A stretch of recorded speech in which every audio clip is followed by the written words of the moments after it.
எங்களின் உயிரோடு உணர்வோடு கலந்து வாழ்கின்ற அன்பு தாய் தமிழ் உறவுகள் அனைவருக்கும் மாலை வணக்கம்.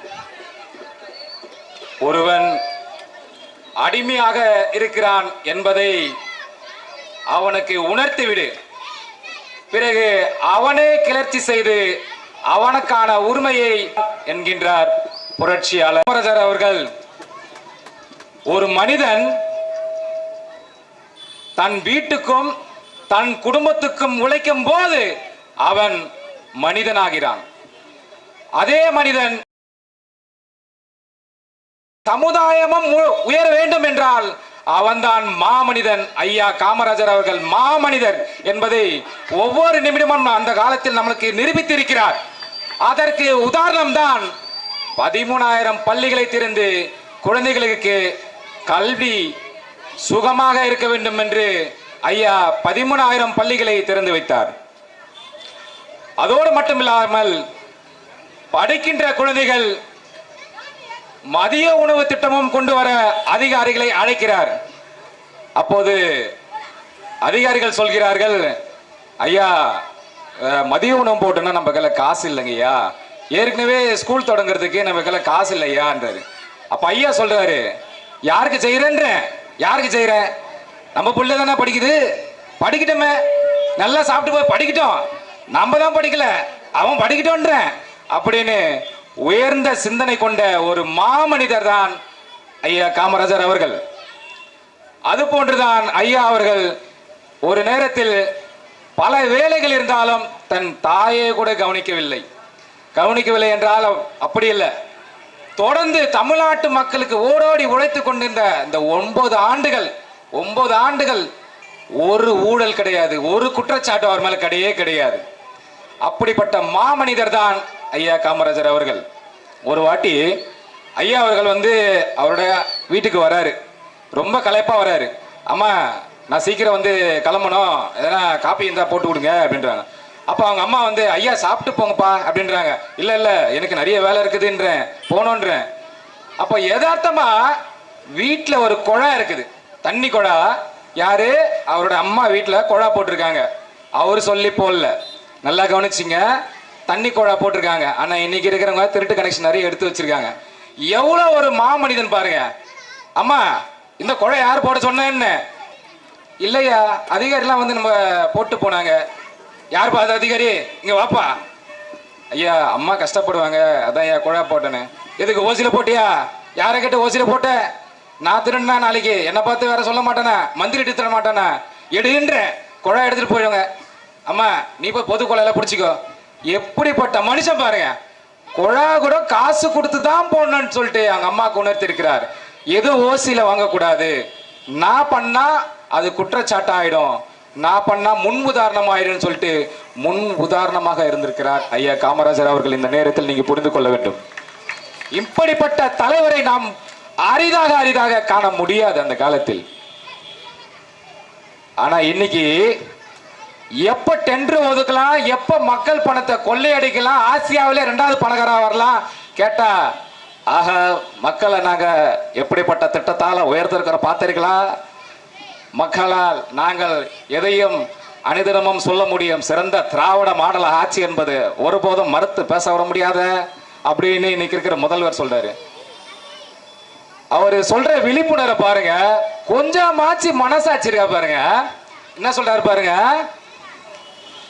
வணக்கம், போதையின் பாதையில யாரும் போகாதீங்க, தீமைன்னு செஞ்சு மதுவை திருப்பி வாங்கி குடிக்காதீங்க, ஆகையால போதையின் பாதையில யாரும் செய்யலாதீங்க, தப்புன்னு சொன்னாலும் கேட்காம நீங்க குடிக்கிறீங்க, ஆகையால போதையின் பாதையில செல்லாதீங்க. யாரு? ஐயா.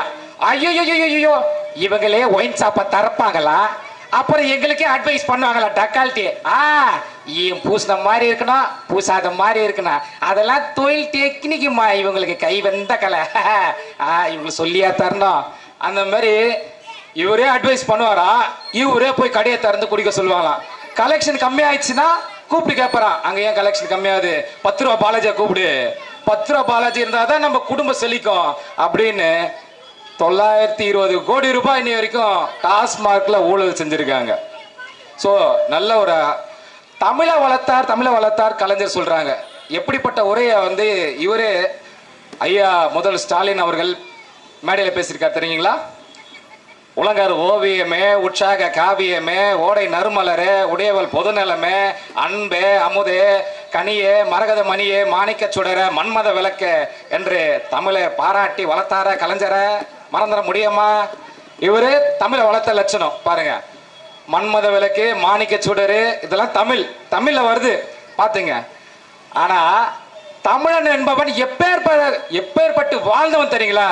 இன்னைக்கு கஞ்சா போதைக்கும் டாஸ்மார்க் அடிமைக்கும் புதுப்படத்தை இருந்தா போய் அடிமையா போய் பார்க்கறதும் தான் இவங்க, சரிங்களா? ஆகையால இந்த மாதிரி சமூகத்தை உருவாக்குறது தான் இவங்க. ஆனா பெரும்பாவலர் பெருஞ்சித்தனார் அவர் ஒரு வரி சொல்லியிருக்காரு பாருங்க. அத அண்ணன் பல மேடைகளை சொல்லியிருக்காரு. அவர் வரியில பேசும்போது உணர்ச்சிகரமா இருக்கும். தமிழை எப்படி வாழ்ந்திருக்கான் பாடுறா. முன்னம் தோன்றி நிலத்தில் முகித்தவர், மூத்த தமிழ் மொழி குணர்வின் மூத்தவர், தென்னன் பாண்டி குமரி குடிமையர், திசையெல்லாம் பறந்து உலகை அளந்தவர், இன்னரம் ஏலிசை நாடகம் யாத்தவர், இந்திய நாவலன் தேயத்து இளமையர், என்ன வியப்படா இவர்கள் தமிழர்கள். இன்று இவர்கள் அடிமைகள். பெருஞ்சித்தனார் பாடுகிறார். ஆம், அருமை தாத்தனே, அந்த அடிமை நிலையில் இருந்து இந்த தமிழ் சமூகத்தை மீண்டும் எழுவதற்காகவாது நாங்கள் தமிழ் தேசத்தை வென்றாக வேண்டும் என்று அண்ணன் பின்னால் இதுவரைக்கும் நிற்கின்றோம். ஒரு உதாரணம் பாருங்க. நான் தீவிர கமல் ரசிகர். எனக்கு கமல் ரொம்ப பிடிக்கும். தசாவதார வாரத்துல 10 வயசு பக்காவா பேசுவேன்.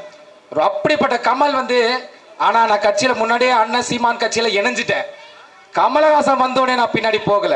நல்லா தெரிஞ்சுங்க, எனக்கு கமலஹாசன் ஐயா ரொம்ப பிடிக்கும். நடிப்புல அசாத்த திறமை கொண்டவர்கள். அவரை மாதிரி நடிக்க முடியாது. புது டெக்னிஷா என்ன நடிக்கணும், எப்படி நடிக்கணும், எல்லாருக்கும் சொல்லிக் கொடுக்குற ஒரு ஆசான். அதுல மாற்று கருத்தே இல்லை. ஆனா அரசியல் வரும்போது அன்பிட் ஆயிட்டு எப்படி தெரியுங்களா? வந்தாரு, வீரப்பா வந்தாரு. நான் கூட தலைவர் வந்துட்டார் பொழுதுன்ட்டு ஒருவேளை தலைவர் கட்சியில போய் சேர்ந்துலாமோ. ஆனா அந்த எண்ணம் துளி கூட வரல. ஒரு எண்ணம் ஓடுது, தலைவர் வந்துட்டாருன்னு.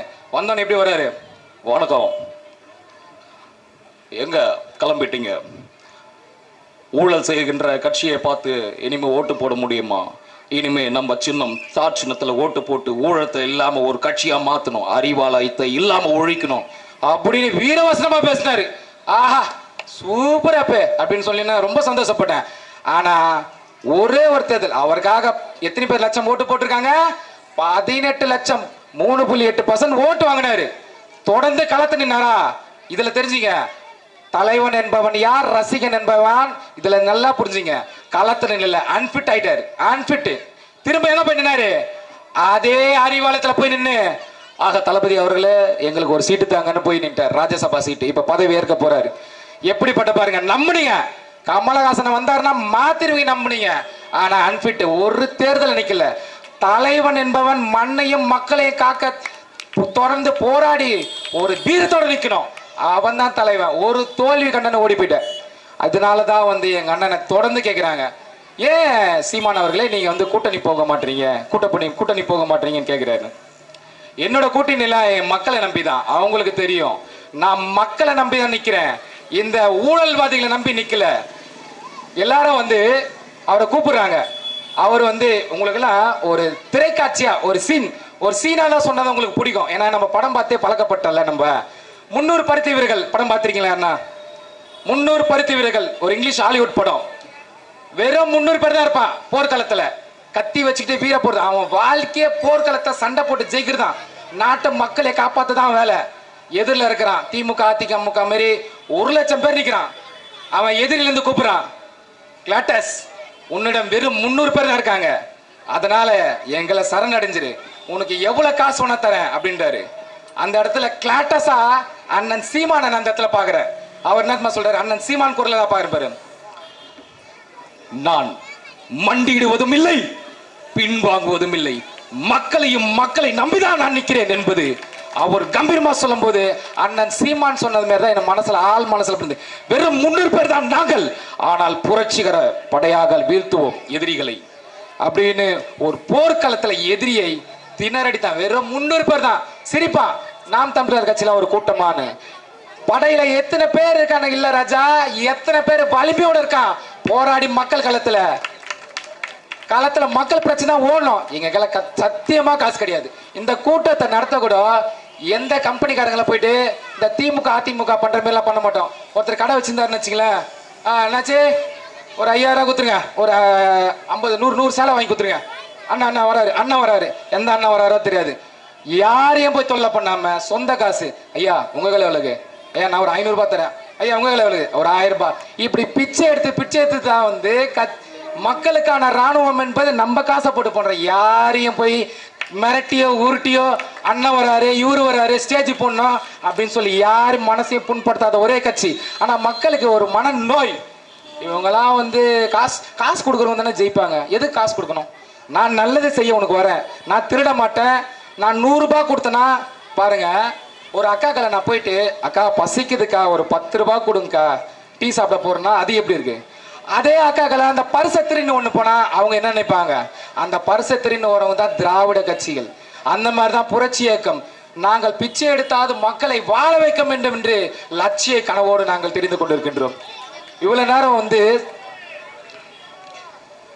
வந்து ஒவ்வொரு பின்னணியும் கொண்டு இருந்தோம். ஆகையால வந்து மக்கள் உணர்ந்து தெளிந்து இனி வரும் காலங்களில் மக்கள் யாருக்கு ஓட்டு போடணும், யார் மக்களுக்காக நிற்பாங்க உணர்ந்து தெளிந்து இலக்கு ஒன்றுதான், இனத்தின் விடுதலை. தமிழ் தாய் வாழ்க, தலைவர் பிரபாகரன் வளக. நன்றி. நாம் தமிழர்.